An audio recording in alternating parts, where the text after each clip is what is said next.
C'est un déplacement qui s'inscrit dans un esprit de continuité après la signature de la déclaration tripartite Maroc, États-Unis, Israël, Rabat, les nombreuses visites et rencontres, le lancement d'un vol direct entre Casablanca et Tel Aviv. C'est au Negev que le ministre des Affaires étrangères, Nasser Bourita, s'est rendu pour participer à un sommet historique en présence du secrétaire d'État américain Anthony Blinken, les ministres des Affaires étrangères israéliens, égyptiens, bahreïnis et émiratis. Pour le chef de la diplomatie marocaine, ce sommet est l'occasion de construire une nouvelle dynamique pour la paix et prendre des mesures concrètes, ouvrant des perspectives prometteuses pour les peuples de toute la région du Moyen-Orient. Les développements avec Oussama Al-Bqali. Émirats arabes unis, Maroc, États-Unis, Israël, Égypte et Bahreïn formant une chaîne. Tel est le symbole qu'ont représenté les signataires des accords d'Abraham participant au sommet du Negev, une rencontre qui a pour mot-clé la paix. Nous sommes ici également pour être une force de paix et montrer que pour le conflit israélo-palestinien, une solution existe. Revenir sur les détails et les enjeux de ce sommet, mais également sur l'évolution des relations maroco-israéliennes, c'est l'objet du décryptage de la semaine. La chronique de Yassine Azzez qui nous a rejoint sur le plateau. Yassine, bonsoir. Bonsoir Ihsan. Alors, quelles sont les principales conclusions à tirer de ce sommet historique dans le désert du Negev? Eh bien Ihsan, il y avait bien une chose qui rapprochait les pays participants à ce sommet, c'était une sorte d'inquiétude commune. Il s'agit là, bien évidemment, de la menace que fait peser la politique iranienne dans la région. Israël affirme craindre de voir l'Iran, son principal ennemi, profiter d'un accord avec les États-Unis pour se doter de l'arme nucléaire.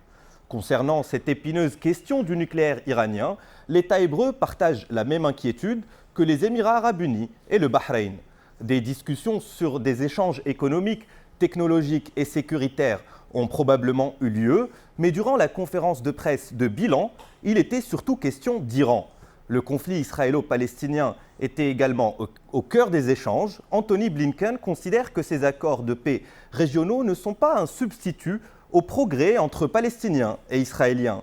L'une des questions discutées aujourd'hui était de savoir comment les pays impliqués dans les accords d'Abraham peuvent soutenir l'autorité palestinienne et le peuple palestinien de manière concrète. L'objectif, conduire à une solution à deux États. Yassine, plus d'un an après la normalisation des relations entre le Royaume et Israël, où en est la coopération entre les deux pays? La coopération entre les deux pays se déploie dans plusieurs domaines. Tout d'abord, il s'agit du domaine humain. Le Maroc et Israël ont signé en janvier 2021 un accord pour lancer des vols directs entre les deux pays. Voilà de quoi permettre à potentiellement 9 millions d'Israéliens, y compris ceux d'origine marocaine, de se rendre dans le royaume. Il s'agit d'un nouveau marché prometteur pour le tourisme national. Mais la coopération économique n'est pas en reste. Les patronats représentatifs des deux pays ont signé un accord de partenariat stratégique. C'était en marge du Forum économique Israël-Maroc. Ce forum a connu la participation de 80 chefs d'entreprise marocains et de plus de 300 entreprises israéliennes. Elles opèrent dans différents secteurs comme l'agriculture, l'industrie, la santé, l'éducation, les énergies renouvelables, mais aussi sur la question de l'eau. Un accord sur la sécurité a également été signé. Il officialise ainsi les relations de défense entre les deux pays. Il jette également les bases d'une coopération future. Il permet aussi aux institutions de défense d'avoir une coopération accrue dans les domaines de la cybersécurité, de la coopération industrielle et de la formation militaire. Merci Yassine pour ce décryptage. On vous retrouve la semaine prochaine. Diplomatie toujours, cette fois à l'échelle continentale africaine. À Rabat s'est ouverte la réunion préparatoire de la 21e session ordinaire du Conseil exécutif de la communauté des États sahélo-sahariens, le SANSAD. Y participent les ambassadeurs et représentants permanents des États membres de cette organisation regroupant 29 pays. L'objectif est de relancer une institution qui traverse une période difficile. Les développements avec Salim Abnel. Les représentants des pays membres de la SANSAD ne se sont pas réunis depuis 3 ans. C'est justement pour remédier à cela que cette rencontre préparatoire a lieu à l'initiative du Maroc. Un premier échange entre ambassadeurs et représentants permanents, qualifié de déterminant par son président pour remettre l'organisation sur pied. Notre mission, c'est d'examiner les textes qui sont essentiels pour la survie de notre institution qui est la SENSAD. Vous le savez bien, la SENSAD a eu des difficultés pour marcher convenablement. Les discussions doivent se poursuivre encore 2 jours. Plusieurs questions seront examinées en vue de redynamiser ce groupement régional et dans le même temps mettre en place des réponses coordonnées face aux défis partagés que connaît la région, parmi lesquels ceux liés à la santé, l'éducation, les changements climatiques et la lutte contre le terrorisme dans l'espace sahélo-saharien. Direction à présent Marrakech où les travaux de la 9e édition du Forum mondial de lutte contre l'esclavage moderne se sont ouverts ce lundi avec la participation de plus de 75 dirigeants issus de 30 pays dont le Maroc. Placé sous le thème « Redynamiser la lutte contre l'esclavage moderne, initier des réponses locales pour dégager des solutions mondiales ». L'événement, qui se poursuit jusqu'au 30 mars, regroupe des représentants de la société civile, des cadres de l'ONU, des responsables gouvernementaux, des chercheurs universitaires et aussi d'anciennes victimes de la traite humaine. Direction Paris, où ils ont célébré hier la récente décision de l'Espagne concernant le Sahara marocain. Des Marocains installés en France, qui n'étaient pas les seuls, des amis de cœur du royaume se sont également joints à ce rassemblement. Un moment de fraternité qui n'a pas manqué de colorer de joie la célèbre place française. Oussama El-Prel. La place de la Bastille hier soir a vu une manifestation bien particulière et haute en couleurs.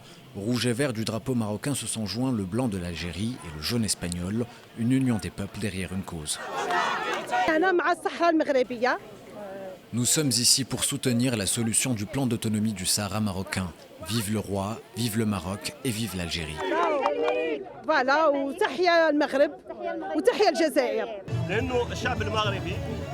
Nous félicitons le peuple et le gouvernement marocain pour toutes ces victoires diplomatiques. Que ce soit sur les questions du développement économique ou social, le Maroc est un leader régional important. Les Marocains également étaient nombreux. Certains sont venus d'Outre-Pyrénées pour ces célébrations.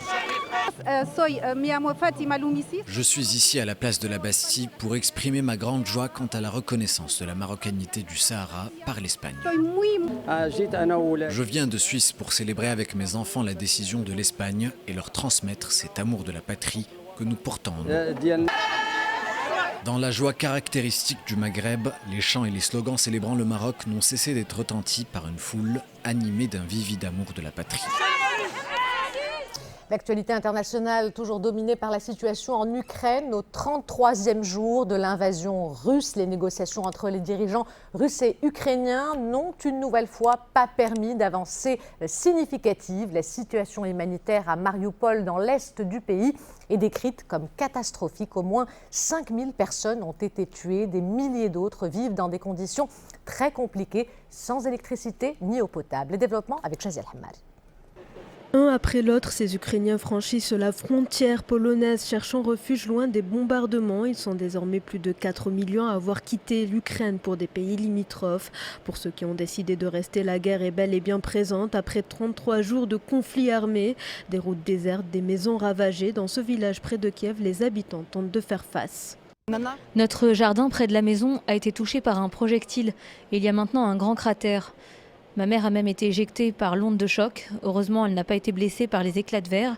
La situation est dangereuse. Pendant une semaine, nous avons été bombardés. Nous avons vu des gens tués, nous avons vu des maisons brûlées, nous avons vécu l'enfer.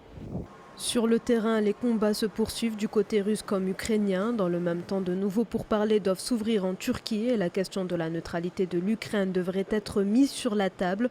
En attendant, l'ONU souhaite la mise en place d'un cessez-le-feu. Aujourd'hui, je vous annonce que dans l'exercice de mes fonctions, j'ai demandé à Martin Griffiths, secrétaire général adjoint pour les affaires humanitaires, d'étudier immédiatement avec les parties impliquées la possibilité d'accord et d'arrangement pour un cessez-le-feu humanitaire en Ukraine. Un pays qui compte les morts par milliers. À Kharkiv, ces pompiers cherchent toujours des corps sous les décombres. La ville portuaire de Mariupol dénombre quant à elle au moins 5000 morts. Des villes dévastées par le quotidien d'une guerre qui semble s'installer. Elle est devenue ces derniers jours l'épicentre d'une nouvelle vague de contamination dans l'ensemble de la Chine. La métropole Shanghai affronte sa pire flambée de Covid-19 depuis 2 ans pour éviter un confinement total de cette capitale économique de 25 millions d'habitants. La ville va être divisée en 2 parties qui seront soumises tour à tour à 5 jours de confinement. Le point avec Jazel Hamel. Des barrages routiers comme celui-ci, il y en a un peu partout à Shanghai. Alors que la vie reprend son cours à travers le monde, la métropole chinoise est devenue ces derniers jours l'épicentre d'une nouvelle vague d'infections au Covid-19. Omicron regagne du terrain avec aujourd'hui plus de 3500 nouvelles contaminations. Pour contrer la progression, la Chine a décidé de reconfiner la ville tout en évitant de bloquer le commerce international à travers le port. La moitié de la capitale économique est ainsi mise sous cloche dès ce soir jusqu'au 1er avril à 5 h du matin. À cette date, c'est l'ouest de la ville qui prendra le relais. Les habitants auront ainsi interdiction de sortir. Une annonce qui a provoqué dimanche l'afflux des Shanghaïens dans les supermarchés et épiceries afin de se ravitailler. Les employés, aussi bien dans le secteur public que privé, qui ne sont pas impliqués dans des services de première nécessité, doivent également respecter le confinement. Les exceptions concernent les personnels hospitaliers, ceux responsables des transports, de la fourniture d'électricité, de gaz ou de produits alimentaires. Les autobus, les taxis et le métro cesseront aussi leurs activités. Les 25 millions d'habitants qui ne voient pas le bout depuis 2 ans espèrent que cette mesure permettra enfin aux autorités de juguler cette flambée épidémique.